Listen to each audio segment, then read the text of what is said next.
Okay.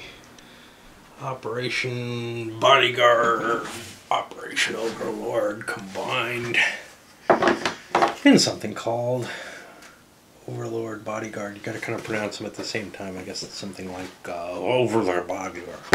Okay. Yeah, I was not impressed with this.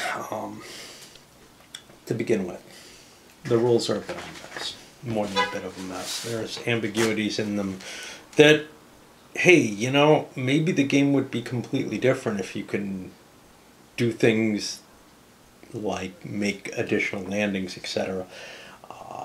That it doesn't seem like you can. It seems like there's two places you're allowed to make invasions on as the Allies, and once you've done that, you've run out. So you can't do something like capture Norway, which you need to win the game, unless you get into Germany. So the only way that you can win the extended game, there's two ways. One, you get a unit into Germany and you have it in supply. And the other is that you drive the Germans out of everywhere, including Denmark, which you cannot get to without, you know, I mean, it's Denmark, right? So the Germans can always move into Denmark. I guess you could bomb them out of there on the last turn if you get lucky, whatever. But other than that, it's going to be really, really hard because you have to make an invasion of Norway and you have to clear all of France, Belgium, Luxembourg, etc. Not really an etc. there, is there? Okay. There are some issues where the rules are not clear, where they're directly contradictory with themselves, although I believe you can guesstimate what is meant in the most part with them. Someone did go through the work of trying to rewrite the rules and added some optional rules to take out another thing, which is some of these cards, and a lot of people complain about this, some of these cards just hand over the location that the Allies are going to make their invasion on.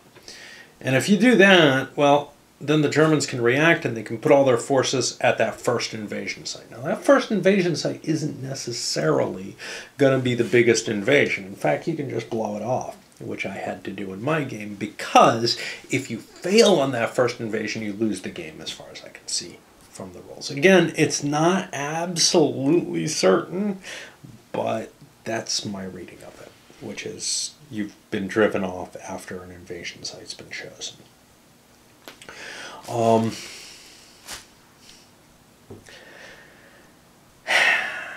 Those rules may help a bit, but from what I can see about the major changes in them, unless there's some huge clarifications that essentially change the intention of the rules, it still leaves you in a position where in order to win you have to invade Norway and bomb Denmark on the last turn to kill whatever German units are there. And I mean, conceivably you could drop some partisans in Denmark and they could clear it for you. And you have to clear the mainland of France and Belgium. The other option is to stick some unit into Germany and keep it in supply, which isn't necessarily impossible. It's just you can't win with Eisenhower's intention, right? I mean, the basic game you can win. Its victory conditions are fairly straightforward, and I believe the Allies would have won even with all the cards stacked against them in the game that I played. Now, it's not assured because perhaps the Germans would have played differently if they didn't have a greater eye on trying to win the extended version of the game. But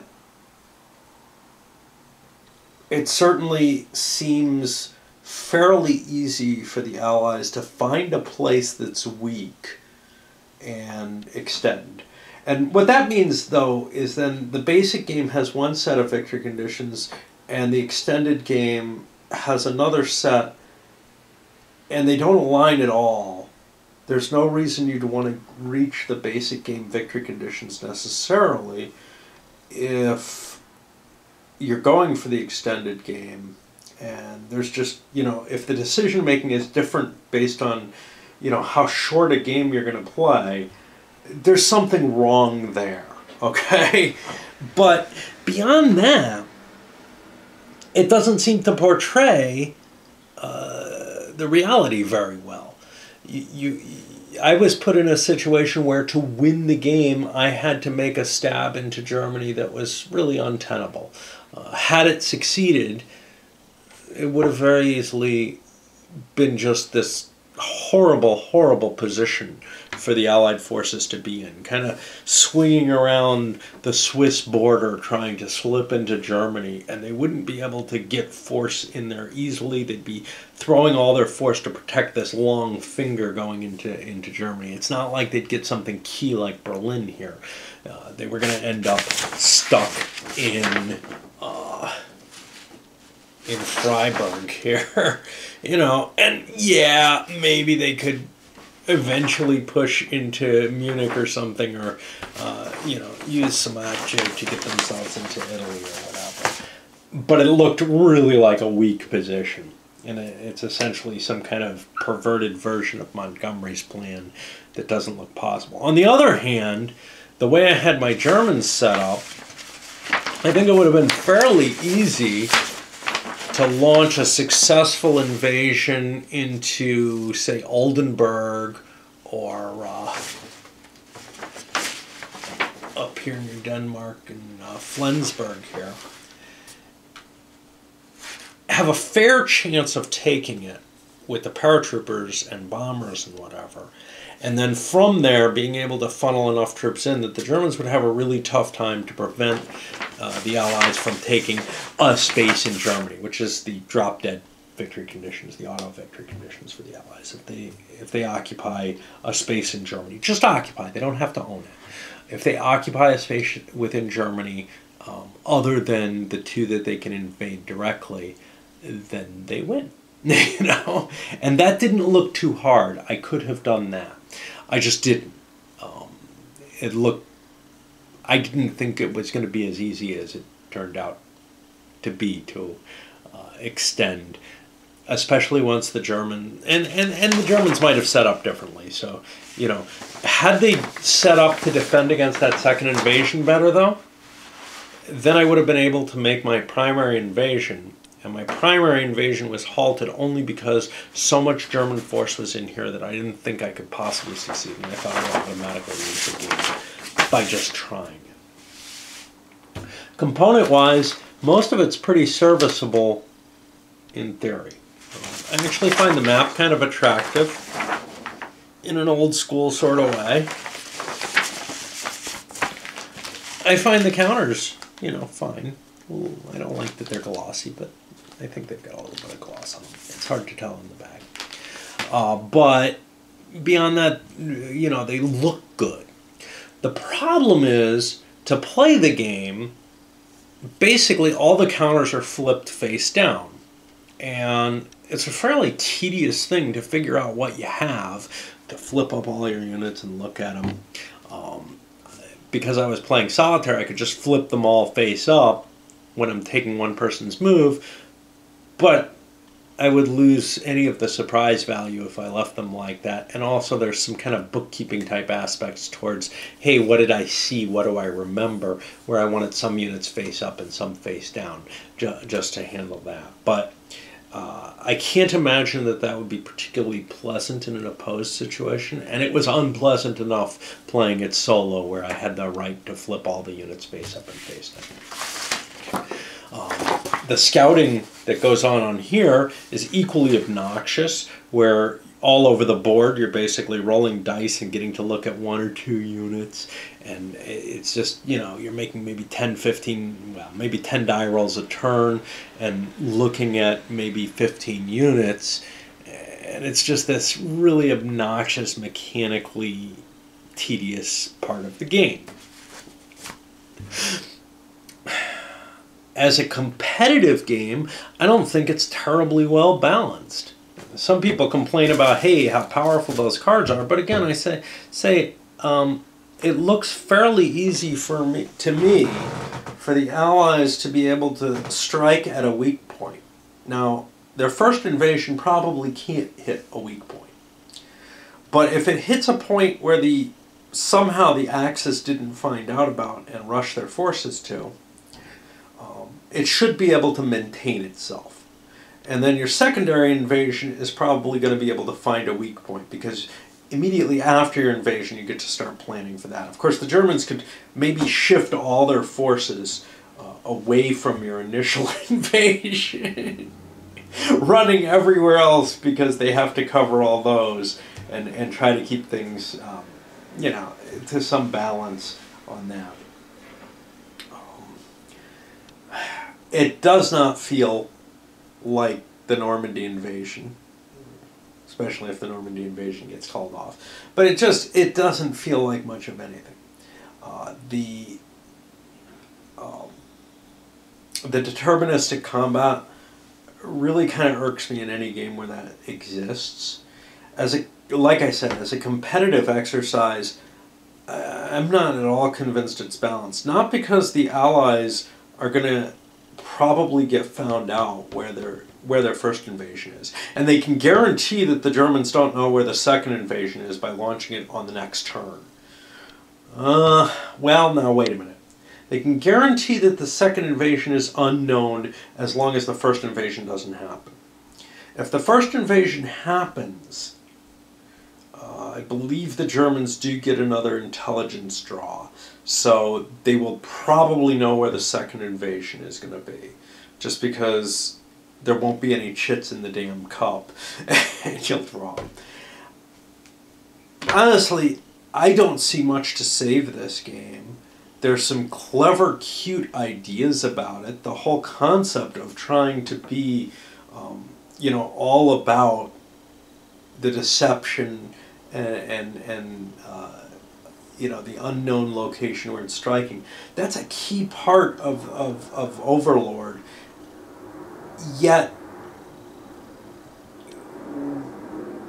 the actual implementation of it just doesn't convince me that there's anything you can really use here. I mean, there might be some ideas if you were trying to redesign a game like this, but this just does not do it. Like I brought up, the deterministic combat. Why does it bug me so much? Well, it bugs me so much because it's fairly easy to be in situations where you absolutely know what your enemy has, so you absolutely know what the results are going to be. Minus one caveat. It's possible that if the odds are fairly close, that you might not know what units you're going to lose because you choose to lose additional units. You choose to press harder than required. How ridiculous is it? Well, maybe at this level of abstraction it's not that silly, but it always disturbs me when you can kind of absolutely calculate what the results of an action are going to be. The movement's also deterministic, so there's nothing in there that's going to really help you. You're limited to a certain number of pieces you can move each turn, and they have a certain fixed movement point allowance, and you can really completely calculate, what an effect is going to be in a fair number of, your operational level decisions. And certainly when you come to combats, you can almost assuredly determine what's going to happen if there was a fight already over there. If you already know what you're facing with the enemy, you can set things up. You have these little puzzles, movement puzzles, to figure out how many units you have to move to do something.